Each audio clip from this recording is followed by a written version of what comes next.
This dictation from Progressive Exercise 24. Ready? Start. Sir, if democracy is to survive, the government which swears by democracy must guarantee that nobody would die of hunger. If this is not guaranteed, and if this hope is not kindled in the hearts of millions of our people, our democracy would be meaningless. This has been stated practically by all jurists, all political leaders, and social workers. Now, I would like to know the difficulties if we take into consideration that this right is not included. What are the effects? When I was speaking over the resolution moved by my esteemed colleague regarding northeastern situation, I made a mention that the time had come when you should provide work to the people or allowance if the work could not be given. At that time, the Honorable Minister had said that was a matter which concerned the law ministry. Therefore, I would like invite the attention of the law minister again on this particular point. Para. There is a problem of law and order in this country. The crime is on the increase. There is dissatisfaction everywhere. There is unrest amongst the students. Students feel that even if they take any number of degrees, they are not assured of a job.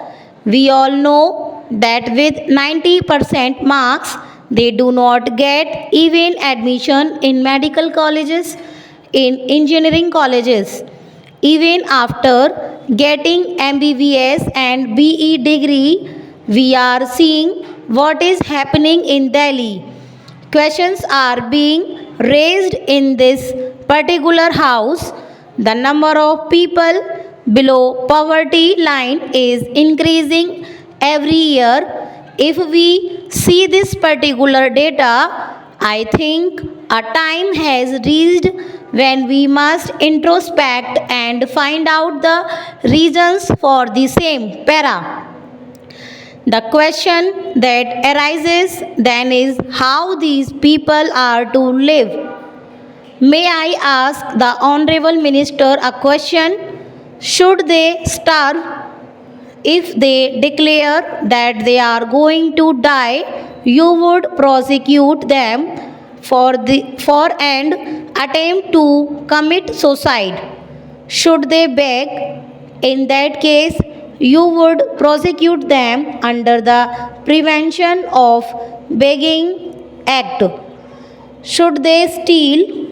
If they do so, you would prosecute them under IPC. What should they do? How should they live? Therefore, it is in this background that we have to consider this matter very seriously. 380, and we have to decide as to whether the time has come to think seriously about this particular matter. Para. During all these years, enough lip sympathy has been tendered by all of us without any exception. I believe that time has come when we must go beyond this lip sympathy and we must give something in the shape of concrete proposal so that the government and the parliament can tell the downtrodden and unemployed and affected people that the Parliament of India really means business and that it does not believe in giving only lip sympathy. If we take into consideration this particular aspect and if we really enshrine this particular right in the Constitution, I believe a new hope will be kindled in the hearts of the millions of young people in our country. Younger people will feel that when they would attain the age of 18, it should not be necessary for them to roam from place to place in search of a job. They should be assured of a job and they would be very happy. Para. There would not be any uncertainty in life. The unrest and strikes in the colleges and schools will stop. The problem of students' unrest cannot be solved by bayonet, by firing, by closing down universities. It can only be solved if we guarantee them this particular right of work for which I have made a humble attempt through this particular bill to be included under Article 19. We see in big cities the trek of thousands and thousands of people from the villages in search of jobs. The position in my district is that every month money orders worth rupees 1.80 crores are received from Bombay from the Ratnagiri citizens living in Mumbai. There are no youngsters in the villages, only persons live in the villages looking after agriculture. This is happening because we could not provide any work to people in the village. Para, when these people go to the metropolitan cities for work, do they get it?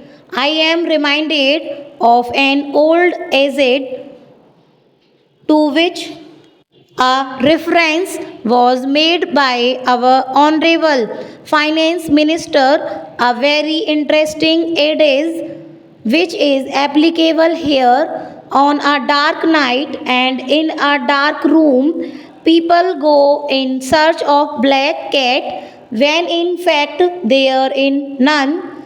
This is the position with reference to jobs in the metropolitan cities.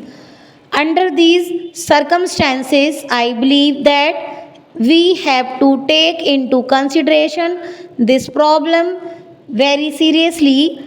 Unemployment is growing everywhere. If we take into account the data, it is very serious problem which will become worse if we do not take some serious steps in time now.